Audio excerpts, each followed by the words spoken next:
Hamelinian children, perfectly fashioned in Hamelin.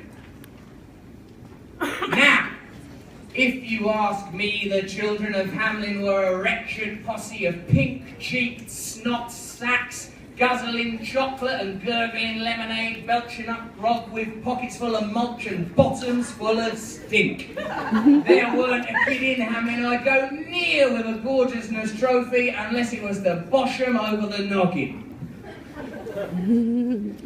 Alright, okay, I'll be honest, as honesty is meant to be so important.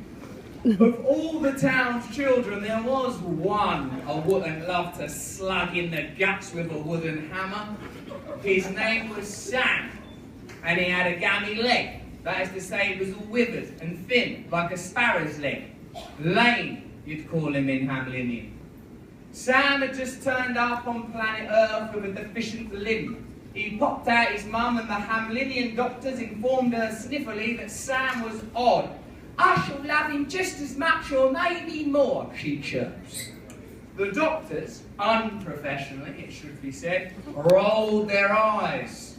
"There's a place for kids like him on the outskirts of town for nosed-up nippers with bulging eyes, with skin too yellow or too blue or not pink enough, with thin legs or too much fingers. We can fling him in the cart and he'd be there by tea time," said the top doctor, checking his giant fancy watch that could do things that he never needed it to do. Sam's mum, even though she'd lived in Hamelin for ages and knew people could be right divs, was pretty appalled. "No way! I love this lad. He's stopping here with me. His name is Sam." She pulled Sam in all tight like a jacket potato.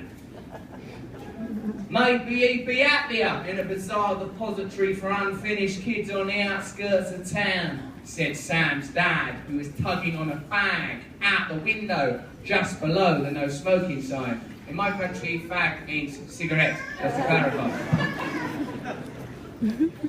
The book does come with a glossary, just in case you think I'm unwittingly indoctrinating children into homophobia.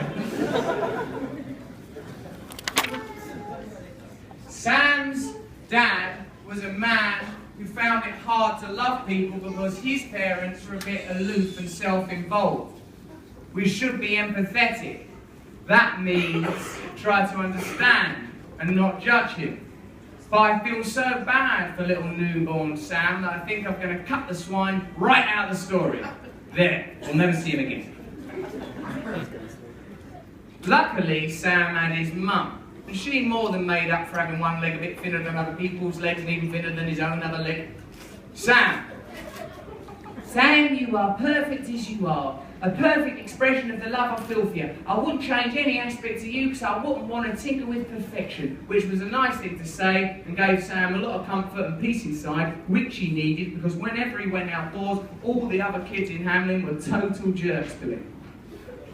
When he was small and learning to walk, he'd hobble along on crutches, trying his best to join in with the turd-kicking puke buckets of the town, but they'd always holler the vilest abuse at the lad. "Bug off, Sam, you twig-legged oddball." "Yeah, go limp off into a ditch." "You are a nobody and you'll never amount to nothing." Necessarily spoken like that. An attempt to make it indigenous to your island. The nature of folk tales, of course, is that they reach beyond our recent acculturations that we've acquired since the agricultural revolution, prior to which human beings were roaming foragers who organised our societies very differently. The agricultural revolution, the industrial revolution, and more latterly technological revolution has moved humankind further and further away from their nature. But they don't need to look at the way we keep animals, cattle, pigs, chickens, the way we farm wheat to see that if the phrase "you are what you eat" is true, that we ourselves have become farmed beings living in cells, our energy siphoned to fuel the machine. Pleasant dreams, nighty night. Kiss, kiss. Mwah.